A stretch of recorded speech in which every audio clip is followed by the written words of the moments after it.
সংবিধান রক্ষার জন্য বলতে হবে। একদিকে তৃণমূল কংগ্রেস, আজকে জেনে রাখুন মাঠে ঘাটে রাস্তায় এখনো অব্দি যা বুঝেছি তৃণমূলকে হারাবে, এটা নিশ্চিত হয়ে গেছে। পড়ে রইল আরেকটা দল। এখন কেউ যদি বিচারপতির আসন ছেড়ে আসবার পরেও ভোটের ময়দানে নেমে নিজেকে জমিদার ভেবে থাকে, আজ নয়তো কাল তমলুকের মানুষ ঠিক তার জমিদারি খুঁজিয়ে দেবে।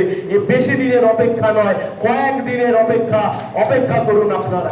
আমি খালি আপনাদেরকে শেষ একটাই অনুরোধ করছি, আপনাদের কাছ থেকে একটি সাহায্য চাই। সে সাহায্য খুব পরিষ্কার। পশ্চিমবাংলার এক অংশের মানুষ আছে মধ্যবিত্ত সম্প্রদায়ের মানুষ, একটু উচ্চবিত্ত, মধ্যবিত্ত, নিম্ন মধ্যবিত্ত, যারা একটু খেয়ে পড়ে মাথা তুলে বেঁচে থাকতে চায়। এই অংশের মানুষ বামপন্থীদেরকে এবারে ভোট দেবে। এই অংশের মানুষ ধর্মনিরপেক্ষ বাম গণতান্ত্রিক শক্তিকে ভোট দেবে।